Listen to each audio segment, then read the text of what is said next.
The Christian world is depending on this guy here, Bob. His other friend ran because he knew he physically actually ran. He was telling me you're running. He actually physically ran away. He was like Usain Bolt. He was trying to compete with Usain Bolt. So, like... Go ahead, sir. Come over here. So the agreed discussion is going to be the disqualification of Christ's divinity according to your argument that God cannot be caused. And then we're also going to discuss on how you believe your refutation of composition is going to be sufficient in the deniability of the traditional Sunni profile of what God is. So it's going to be a timed discussion, and I'm going to wait for 2 Christian cameramen to be present, and we're going to... I don't have time for you. I'm sorry, with all due respect. You're not important. With all due respect, we're going to do this and we're going to do that. Who do you think you're talking to, brother? Okay, then... Okay, listen, if you want to ask me a question, I can answer you. If you don't want to, I'm not here. Who are you? You're nothing. You're nobody. You're not important to me. So if you're going to say, I'm going to wait for 2 Christians and we're going to do this and we're going to do that, who the hell are you, man? Exactly are you opposed? Yeah. Anyway, have you got a question? Yeah. What's your question?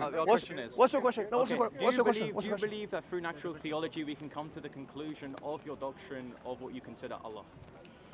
Okay, so some aspect of it, not all of it. So for example, through natural theology, from first principles, you can, I think, take 4 or 5 at most attributes of God and probably come to them logically. But the other ones, like for example, compassion and love and mercy and so on, or that's the same thing really, compassion and special compassion, or any type of special compassion or non-special compassion, Rahman or Rahim, any of that stuff, it requires the nas, requires some kind of a text. Okay, so then can I offset this in saying, for example, is this first principle, or rather this first principle, is its first action going to be incarnation? Do you believe in a first act? Do I believe in a first act, or does Islam say that there's a first act? I'm asking you, and of course your position is going to reflect for whatever tradition. No, I think, no, to be honest with you, Islam has different opinion on that. But I'm asking you, I'm not asking... So I'm going to say that your position is going to reflect So my position is that there doesn't need to be one. I believe that textually, from an Islamic perspective, there's more reason to believe that there was a first act. Okay, so you agree that Allah is the first act? Yeah. But don't talk in what if some people affirm this. Don't say what if some people affirm this, some people don't. Say what you believe. This is your tradition. My belief is I'm not important. Okay, I'm just like you. We're both not important. Yeah, but you're representing a tradition. No, I'm not important. Oh, wait, so you said that you won't discuss on me in a formal discussion because I'm not important, but you two, no, I'm not important. yourself are not important. I'm not so important. Are you chasing clout? No, I'm not important. Okay. So I'm telling you from an Islamic perspective, I'm not an authority. Like when it comes to theology, I'm not an authority. When it comes to like positions on this matter, all I can do is regurgitate and tell you what scholars of the past have said. And what do you affirm? So for example, if you're saying first act, first creation, they create first thing. Yeah. Like a creation ex nihilo, is that what you're talking about? Yeah. So in Islam, there are 2 opinions. Yeah. One opinion is that, which is the majority opinion, is that yes, there is creation ex nihilo. And do you agree with that? Yeah, I favor that opinion, but I don't say necessarily that that's the only opinion. So there's another opinion, which is the opinion of Ibn Taymiyyah, for example, who believes in something called hawadith la awwala laha. So he believes in a chain of things that happen. God can perpetually create into the past. I can see that that's a logical possibility. Okay. And even a textual one to some extent, but I'm not saying that I agree with that. So you're essentially saying that someone who denies the first act is still in the body of Islam, that you personally hold to this position. Okay, so then the composition argument that firstly, you deny divine simplicity, that all of the attributes within God is identical to himself. Sure. Therefore, all of Allah's attributes are going to be less than the whole itself. If therefore, he is composite, because he's composed of things that are less than the whole itself. Even though Ibn Taymiyyah wants to say, for example, that either these are abstract descriptors or something which is inseparable. He doesn't say that. Well, he says that it's inseparable from the whole itself. And you want to take away... What does? Yeah, that his attributes are inseparable from the whole. But I allowed you to speak. So if you want to say that I'm mischaracterizing his position after the time of me speaking, that's absolutely fine. Just get to the point, man. Stop talking. Go ahead. You are speaking. You are speaking. Just talk. You're wasting my time. Just get there. I'll get that. And this is why I said we should have a timed discussion and not one where you interrupt me and I interrupt you. Just get to the point. The point is that what's the question? Because you said I have to load this in a question, I have to go for a line of premises and ask the conclusion. You're boring everyone around you. Ask the question, please. No, he's not. No, it's boring. It's boring. You ran physically, bro. You ran physically.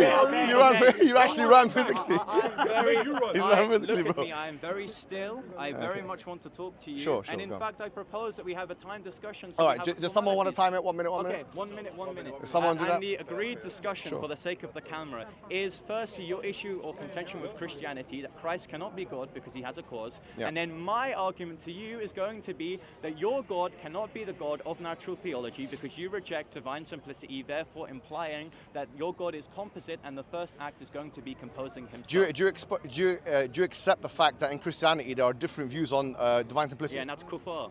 No, hold on. Do you accept the fact that in... You don't accept that? I don't grant that these people are Christian. Oh, okay. So what strand of Christianity do you follow? Eastern Orthodoxy. Okay, so is Eastern Orthodoxy unanimous in its proclamation of divine simplicity? Yeah, like, so dogma. So like either like, for example, St. Maximus wants to affirm absolute divine simplicity, or some of the Cappadocians want to further divine simplicity. But at least we're going to have to affirm divine simplicity. Now, you just are simply appealing, and I noticed this in your rhetoric. Oh, there are. We haven't started the time yet, by the way. There are some people. Are you going to do 1 minute? 1 minute? Do you want to do 1 minute? 1 minute? Of course, but you asked me a question. I'm trying to give a sufficient. You can have a minute. Go ahead. 1 minute starts now. Go. Wait, no, hold on. You said something untimed, so I want to say something untimed. Oh, go ahead. So I want to make this very clear. Do not appeal to people I do not agree are Christian.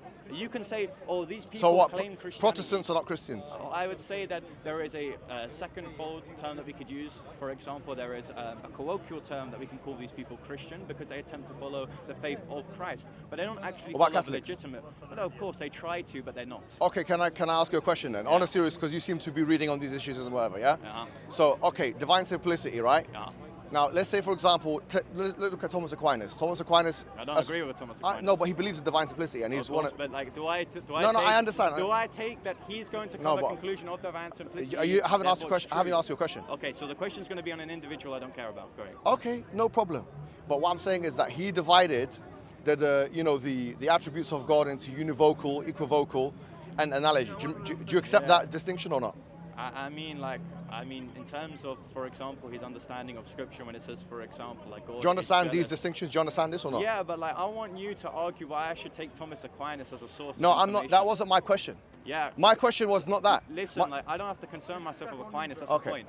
So let's actually get to the argument. Bob, that's not my question. My question was. And my clarifying question to you is why should I care? Okay. No. My question is this: when you're discussing the attributes of God, is it okay for you to hold to the distinctions that are held by someone like Thomas Aquinas and or Duns Scotus, or does that make no sense to you? So I'm just going to say that when we speak of God's attributes, the common definition of the word, as to avoid his attributes being non-cognitive, like saying, oh, God has this and is blah, blah, blah. The common definition of the word is the same, but the way that God possesses it is different. So which scholars of Christianity do you accept as authoritative? I mean, is this going to be... The scholars that I can agree with are the corpus of the church fathers and the canonized saints. Sure. So someone like Gregory of Nazianzus, someone like Gregory of Nyssa, you would accept as authoritative? Oh, of course. No. Beautiful. No. Okay. You notice how I said I can agree with them, not that I have to. There's a distinction. No, but is that not the case in Greek Orthodoxy? Yeah, I can agree with them. Only theological claims at synods or councils which are dogmatized. So, for example, I don't have to say that Cyril is authoritative, but I have to say his letters add emphasis are. You see the distinction? Yeah, I see the distinction. So, I'm making it very clear. Pardon? Because he wants to phrase. No. This is before we start. It's fine. How about this? He complained about it. So let's actually have a time discussion. Sure. No, it's good that I got to the bottom of who he sees as authoritative. You give me a formal argument of why Christ cannot be God because of my own tradition. Go for it. Sure. And I want you, or whoever's timing this, to time the discussion. Do you accept, before I start, can I ask you a question? Sure. On the Cappadocian Fathers, Gregory of Nyssa, Gregory of Nazianzus, and Cyril. Yeah. Do you hold on. You accepted that they are figures of authority in terms of your religion, right? Yeah, in terms of things that I So when it comes to the Trinity, do you accept them as figures of authority? Yeah. Yes. Okay. Excellent. Let's get started. Yeah, go on then. No, you start off. Okay. So premise one, you reject divine simplicity, the concept that God, all of his attributes are going to be identical to himself. Sure. Conclusion two, you say that his parts are going to be less than the whole itself. Conclusion one, therefore, your God is composite. Point three, your own tradition of Sunni Islam says that God is the first act. Premise four, therefore, if he is composing himself, therefore the first act is going to be composing himself. Conclusion two, therefore, if you want to say that Allah is the God of natural theology, this would not follow through because you said that this first principles, first act is going to be created, which within the previous premises have been outlined as, for example, him composing himself. The first act is not creating, It is composing, which therefore means we cannot reason Allah through natural theology. You accept natural theology, therefore, of course, then this is just going to be something which either reduces the explanation. So I'll be honest, I'll need to hear that argument again because I didn't understand it. I'll need to hear that one more time for you because you. No. If you, I'll give him 30 seconds. Can you say the argument again? Well, how am I supposed to? I wasn't even finishing my argument in 2 minutes. How am I supposed to do it in 30 seconds? All right, take a minute.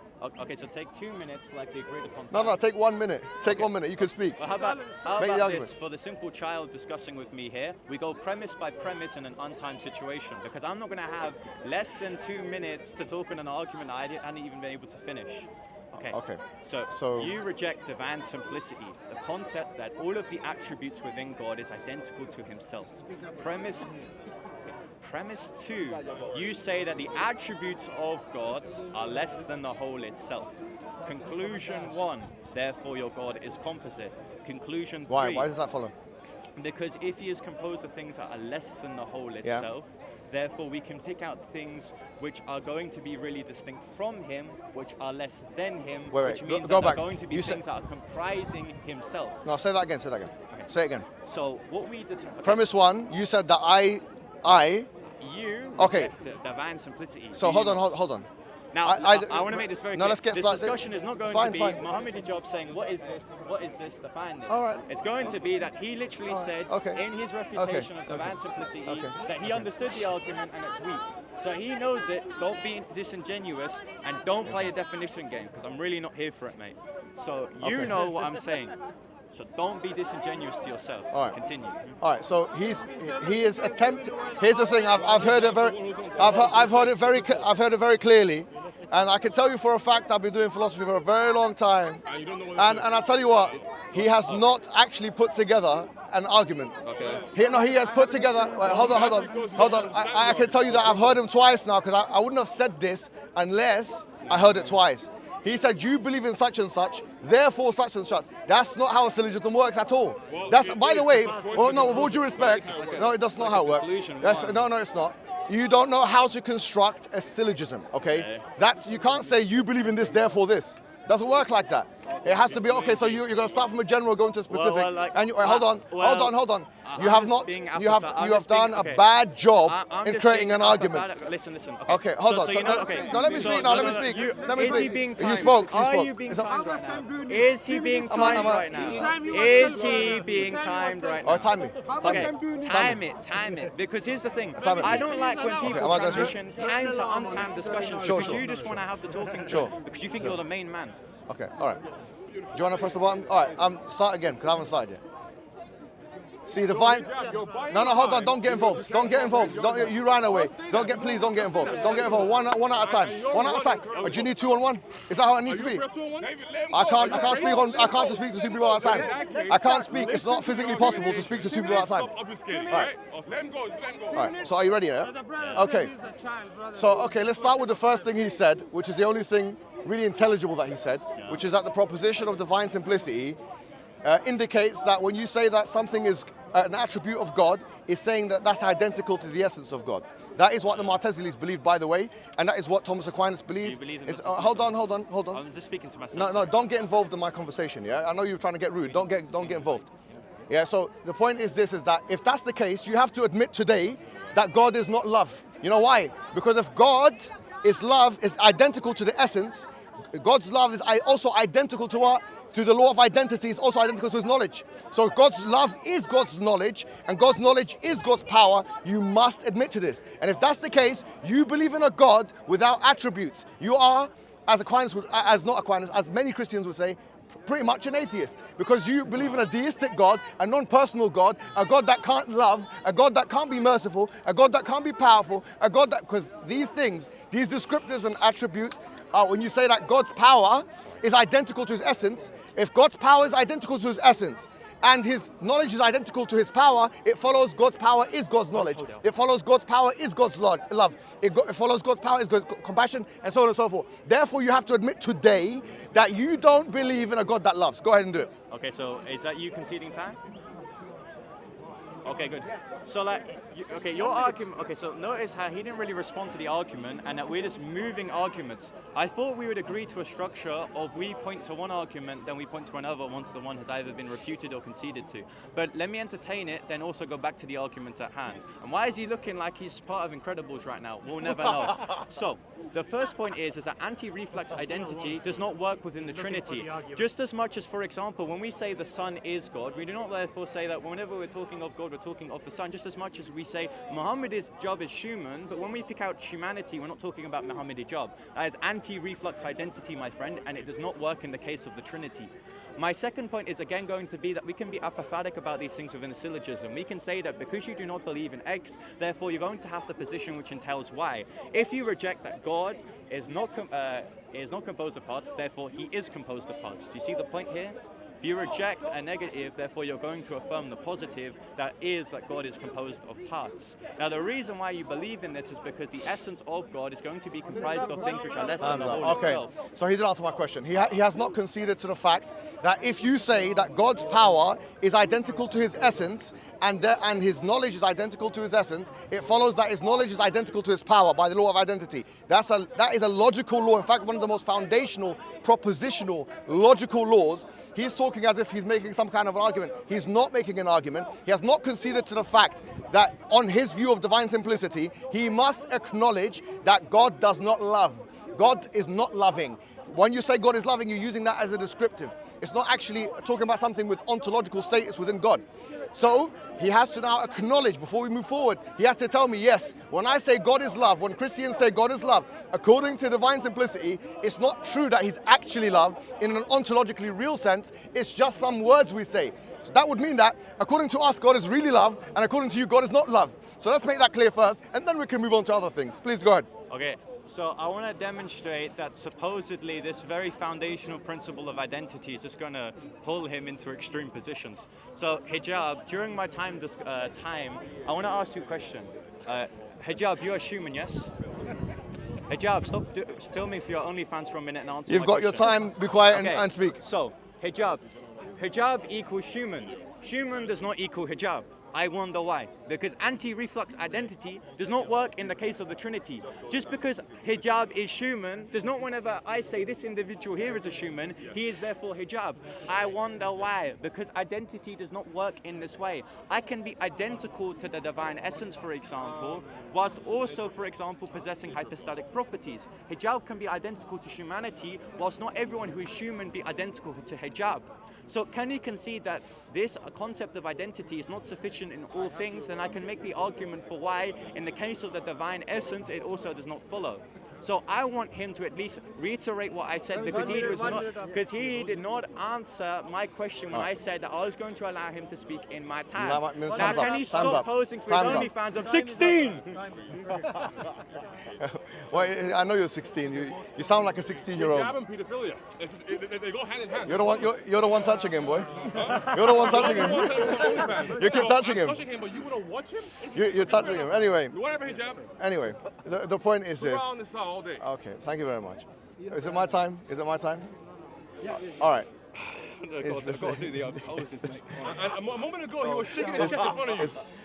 The point is if you use it with a universal outside of God's essence. So here is the difference: is if I say that animality or horsiness or any kind of universal that exists within, and then I say X is equivalent to Y, and Y, then yes, there could be a difference. But we're not talking about that. We're saying that if God's attribute, yes, is the same as his essence. We're not using a universal here.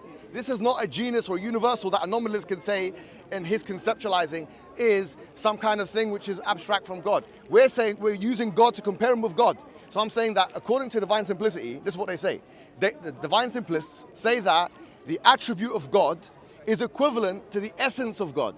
So if it's equivalent to the essence of God, if God's power is God's essence, then and God's knowledge is God's essence, it follows God's power is God's knowledge. It follows and so on and so forth. Which means when Christians say God is love, if they believe in divine simplicity, they're lying to you. That's what it means. It means they don't actually believe in God being love in any real ontological sense.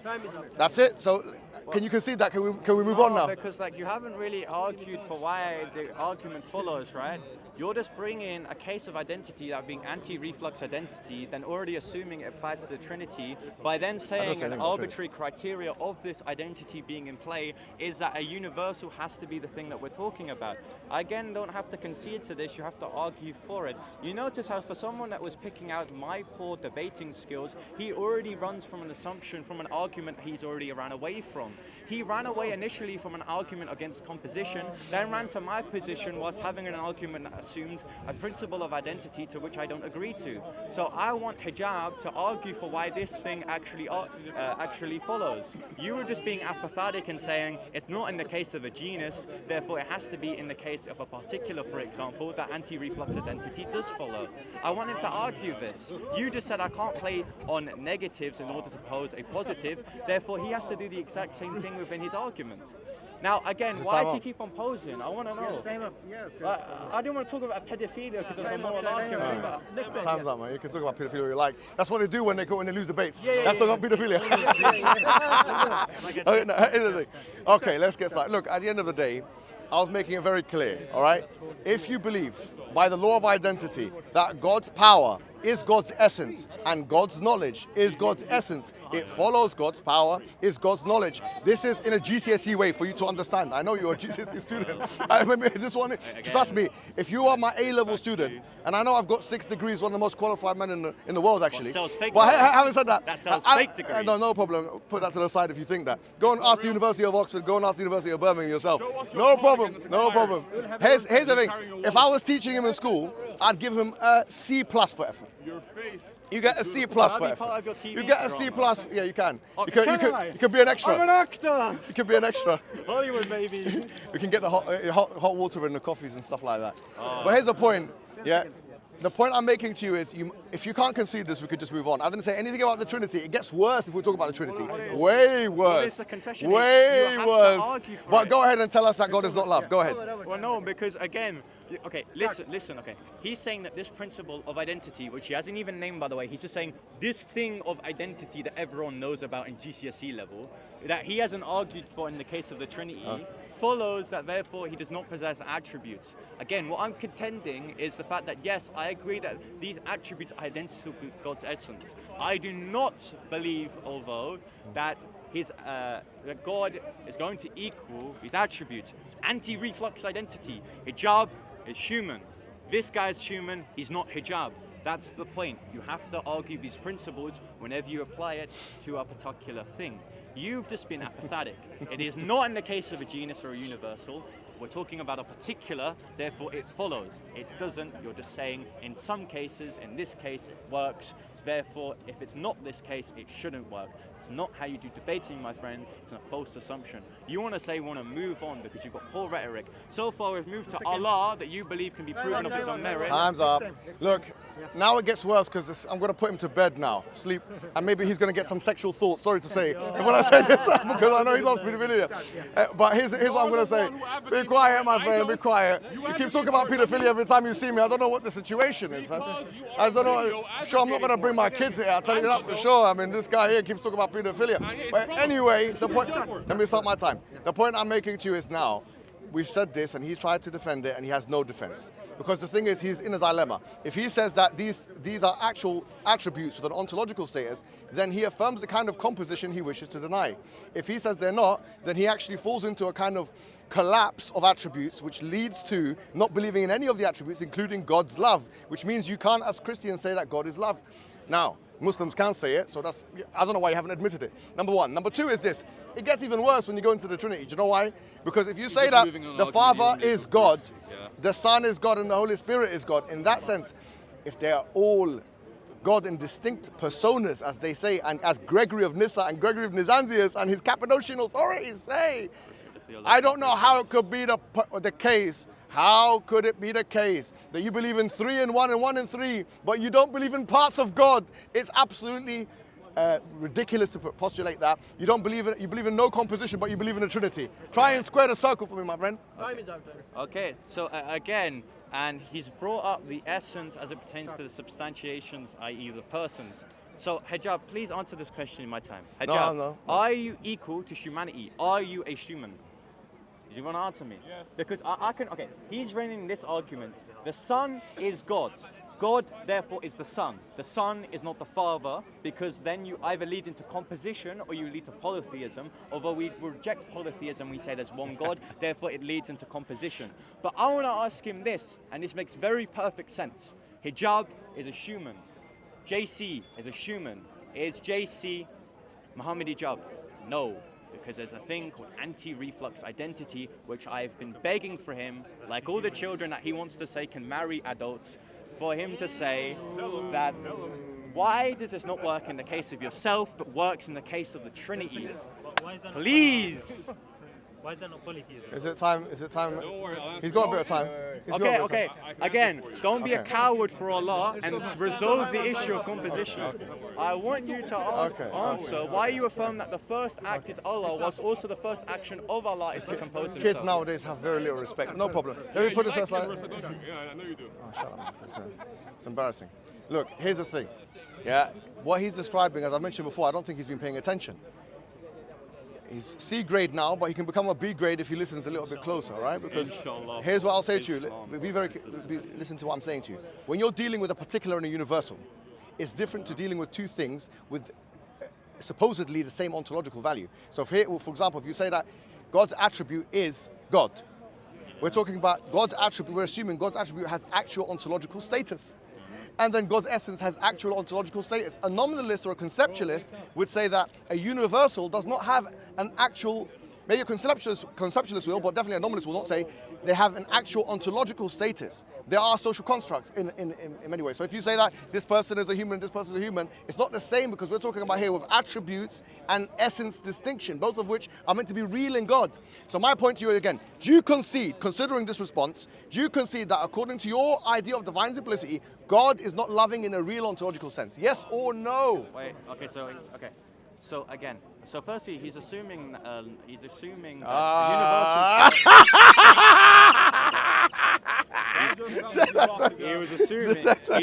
universals don't really exist. He's assuming that universals do not really exist. I'm just going to say, and to avoid that language has no real meaning. He's just speaking for 1 minute. Okay, when I finish with this guy, I'll come to you. Serious issue. Serious issue? I'll come to you in a second. Very serious issue. I'll come immediately. Let me just finish with this guy. Yeah. I'll start talking to him next time. Okay. So the reason why universals have to really exist is because we have to avoid the fact that language therefore becomes meaningless. So for example, when we say that Allah has attributes, we're picking out this normative definition of what it means when we say that Allah is loving, for example. If we want to say that, in fact, this is not a universal, it can be anything mind-dependent upon the person. The common definition is what we're going to pick out in the universal of what we're referring to what is love. So why are you assuming that universals do not really exist within your argument? That's my first point. My second point, again, is you're just saying that it does not work in the case of a universal, or it does work in the case of a universal, even though in a particular it doesn't, and you're then just assuming that these universal natures do not really exist. Okay. So if universals do exist in a platonically real sense that he's talking about, like what Plato believed, that there was a whole place there where the universe exists in a perfect sense, if they do exist in that sense, then his argument falls. Because actually, his argument only makes sense, his response only makes sense if the universal is not real. If you're saying that, for example, Muhammad is a human and you're a human, and so therefore me, I'm not you, if that's what basically he's saying, humanity here is a universal which is not real in that sense. If it is real, then it does become a contradiction. Because if there is such a thing as a personified, manifested humanity or perfect human person, which Plato believed there was some kind of man there standing maybe in the heavens somewhere, Neoplatonic realism, if you believe in that, it actually does fall apart, which means if I'm that guy and you're that guy, how can we both be that guy at the same time? It's a contradiction. The same thing applies with the Trinity, and the same thing applies with your attributes of God on divine simplicity. So you fail. You fail. D minus, actually. Okay. But because you've been a little bit cognizant, I might give you a C plus and pass you, but I'm going to give you one more chance. Do you admit that God is not love, yes or no? So I've got a question. So let's go back to the analogy of Muhammad is a human. What exactly are we picking out, or what exactly is being invoked when we say Hijab is a human and JC is a human? Of course, there's going to be this common definition that is invoked when we say that these two subjects are the same thing. just to say that they don't really exist. I don't hold to this Neoplatonic understanding of that there is a perfect can of Coke that really exists somewhere else. I'm just not saying that they have to be conceptual or mind dependent on the person. That's metalinguistic nominalism, which I don't hold to, although you could hold to, therefore meaning that language has no definite meaning. But I want to ask Hijab this. He says they don't exist at all. They don't have any ontological status. Well, that's what you just said on camera, and they'll pick that out. Okay. And again, he wants to answer me when he thinks it's going to better his argument, but when I actually want to ask an honest to God question within my time, he doesn't want to because it will not help him. Now, what is being picked out when we say that Hijab is a human and JC is a human? Okay, that's my time now, yeah? So, has he got a couple of seconds left? Whatever. Okay. All right, cool. So here's the point. Here's the thing. I haven't declared my position whether I'm a conceptualist or a nominalist or whatever I am. I'm just basically saying to you that if you believe that, as you've mentioned, that universals do exist, the question would be then, in what context do they exist? In what context do they exist? Is it in a Neoplatonic, real kind of context? If not that context, in what context? In what context does humanity exist with actual ontological significance? So for example, Plato believed that there was a perfect man out there, that we, like human beings, would, connect to it. So for example, what differentiates a sword from a knife? According to Plato, there's like an archetype of what a sword is somewhere, an archetype of what a knife is somewhere, and then, wherever corresponds with that is in line. Now, if you don't believe in universals like that, if you believe in universals are real, the question in number one is, in what context are they real? And number two, how is it not now a contradiction? If I say, for example, I'm a human, which corresponds to something which is real, and he's a human, that actually does cause a contradiction. So once again, it's been refuted, but he doesn't understand it. If I can say one more time you want, I can try and scaffold it for you. I can try and put it in a syllogism, but I don't think you'll understand. This is your last chance. Is God love? Yes or no on your view? Is God love? Okay, so I'm only going to answer the question if it's not bounded on a framework that I don't have to agree to. So you notice how instead of actually answering my question on his nominalism, he just wants to ask the person which I'm not using these concepts, he is. If he's superimposing these concepts onto me in case of performing a refutation, that therefore necessitates that he's going to have to provide a position on which this argument actually works. I can't suppose divine simplicity when critiquing Allah because I know divine simplicity does not work in the case of Allah. So then I have to ask you a clarifying question in the case of nominalism or universals in order to further our principle of identity in the application of our critique of the Trinity. So then what do you take then to be nominalism, or what is your position on nominalism? Because I would say metalinguistic nominalism, or any form of nominalism rather, is just going to lead to concepts like humanity being meaningless. Because again, I'm asking you this when I said to you that anti-reflux identity does not work in the case of this particular, the Trinity, and this universe of humanity, and you're contesting with the universals. So what is being picked out when we say the universal of humanity? If you want to say it's mind-dependent, it has no meaning whatsoever. It's non-cognitive. Humanity could mean pedophilia in the case of Mohammed Hijab, which it probably does. All right, so just because you said that, you've lost privilege to talk to me. Okay. Now you can go back and honestly, don't disrespect, because I know you can do it to your dad, you can disrespect your mum at home, you can disrespect your dad, you can disrespect your Uncle Barry. Don't come and talk about pedophilia and stuff like that. Don't disrespect. No, hold on. He started first. I haven't come to you with anything like that. I haven't disrespected you like that. The first thing you said is I haven't. The first thing you said on camera is not. I'm not worth your time. Sure. But that's not calling you a pedophile, is it? That's saying you're worthless. So now that you are worthless in my eyes, you're gonna see my back. Know that I've asked him 5-6 times about the love thing. He couldn't answer it once. Go back to your daddy. Maybe he can teach you a couple manners. Go back to your mum. Maybe she'll give you a little spank. And maybe he'll get excited about that. And my mum's and that's age it. are equal. It's It doesn't matter. But anyway, we'll see it. You can't answer the question. Christians can't answer the question. The only argument they've got is pedophilia. No, I that's gave not you an the argument. All right, cool. You can't answer the question. Done now. Go back to your school. Go back to your school. Go back to your whatever. masjid because you all right, can't cool. defend Allah. See you later. Goodbye.